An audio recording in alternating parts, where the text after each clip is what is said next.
Salam sejahtera dan salam jumpa lagi untuk Anda sekalian. Kembali dalam inspirasi kitab suci, kita berjumpa untuk merenungkan bacaan-bacaan. Saya kembali mengarahkan kita untuk merenungkan Injil dari Injil Matius bab 16 ayat 13 sampai dengan ayat 20.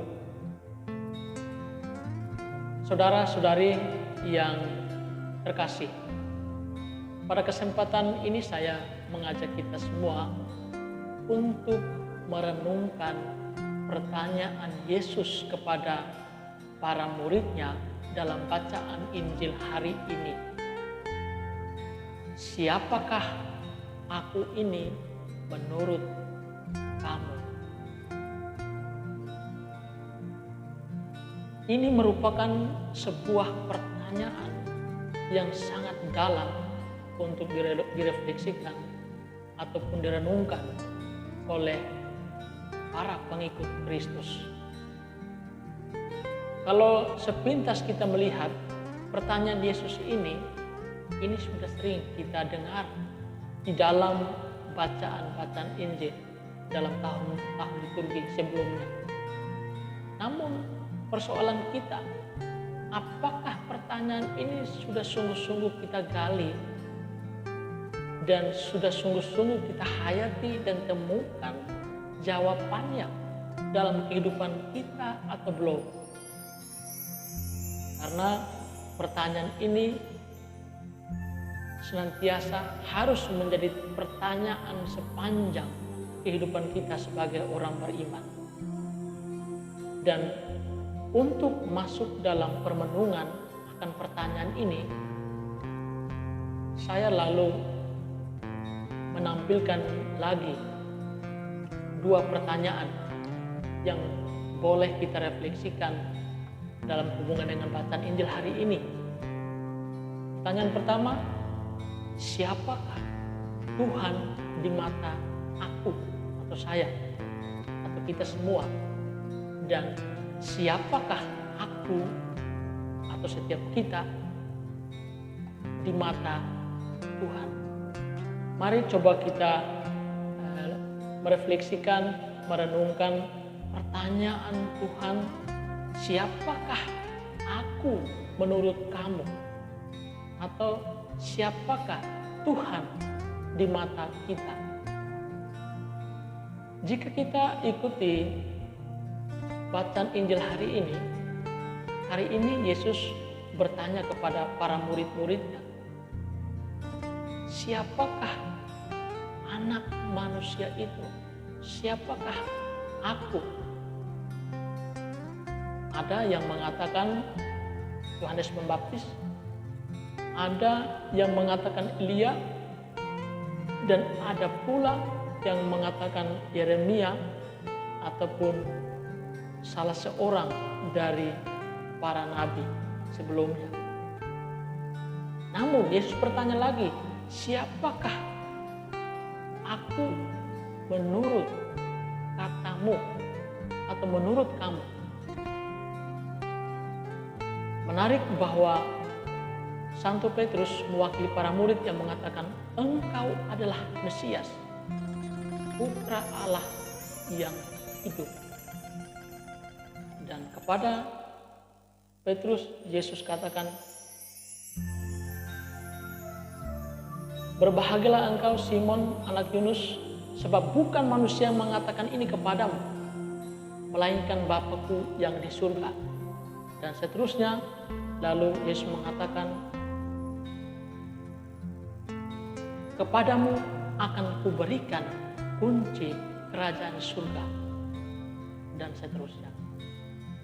Lihat, perkataan Santo Petrus itu bertolak dari kehidupan atau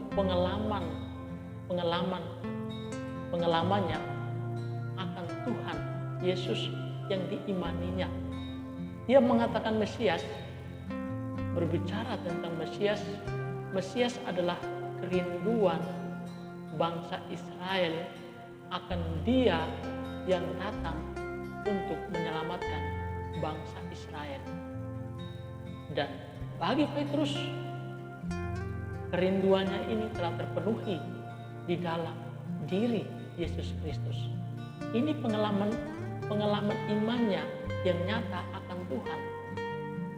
Dan ia mengatakan anak Allah tentu juga bertolak dari pengalaman hidupnya bersama Tuhan Yesus yang telah mengadakan begitu banyak mukjizat, penyembuhan orang yang sakit, pengusiran roh jahat, bahkan menghidupkan orang mati. Dan nanti pada akhirnya ketika ia bersama kedua murid yang lain, Yakobus dan Yohanes, mengalami peristiwa Tabor. Semua peristiwa hidup Yesus menunjukkan bahwa Ia anak Allah.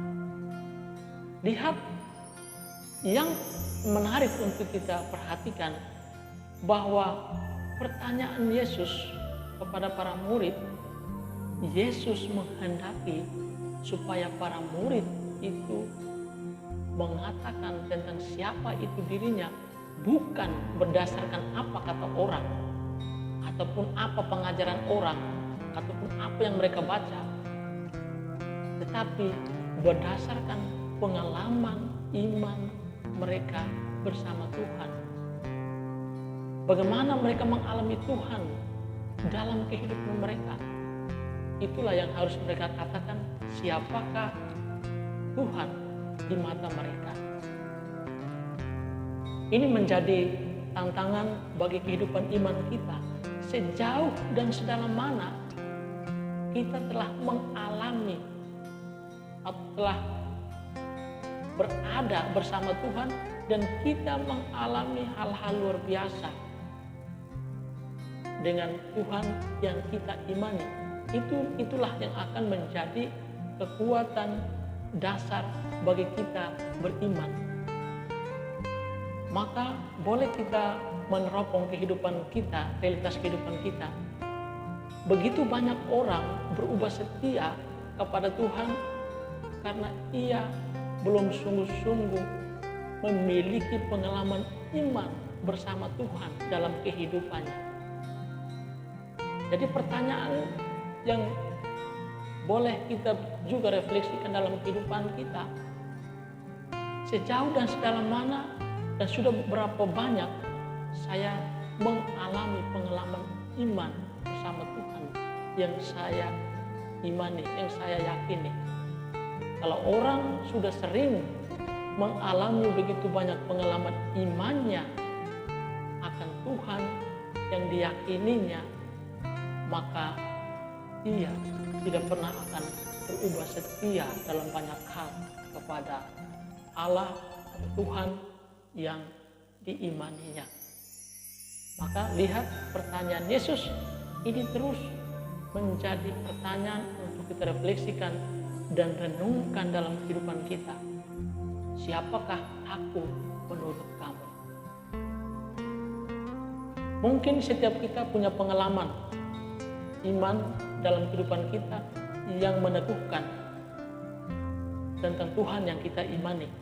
Mungkin ada yang memiliki pengalaman ketika ia jatuh sakit dan ia senantiasa datang kepada Tuhan, ia memperoleh kesembuhan. Maka Yesus baginya adalah dokter sejati.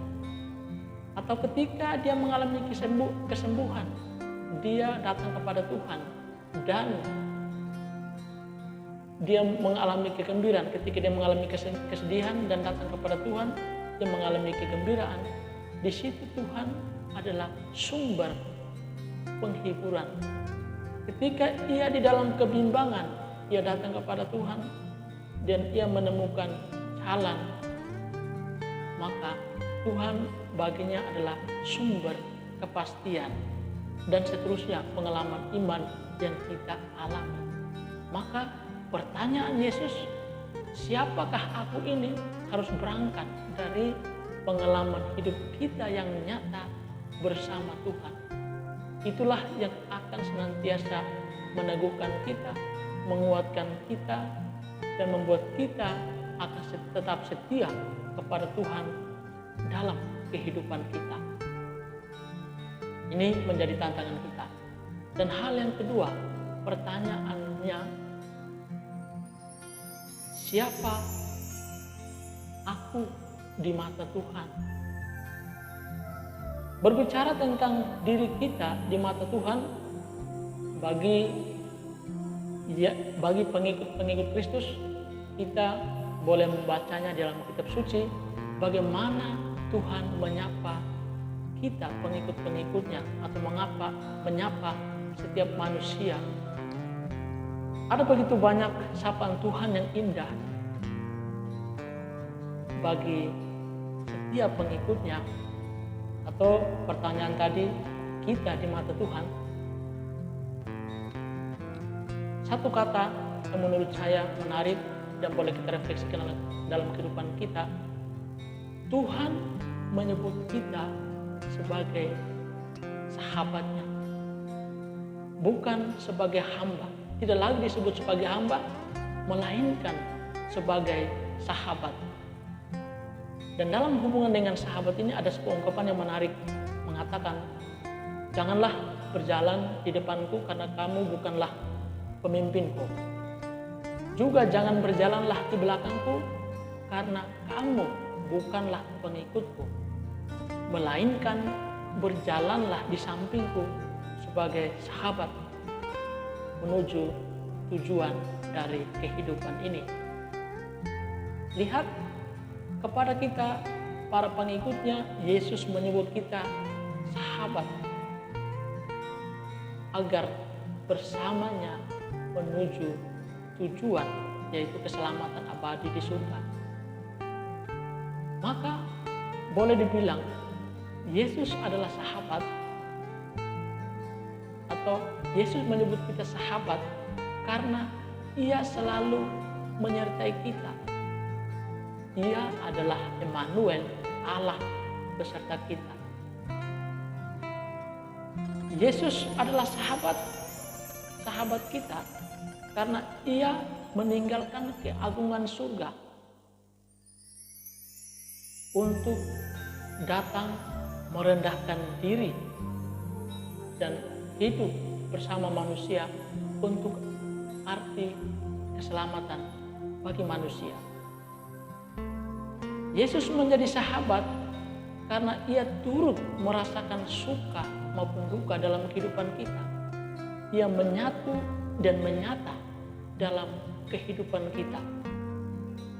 Ia bersimpati dengan kehidupan kita. Dan Yesus adalah sahabat kita karena apa yang disampaikan oleh Bapaknya di surga, itulah yang disampaikannya kepada kita manusia yang dipanggilnya. Dan masih ada begitu banyak sapaan Yesus yang indah bagi manusia, atau bagaimana Yesus melihat manusia itu.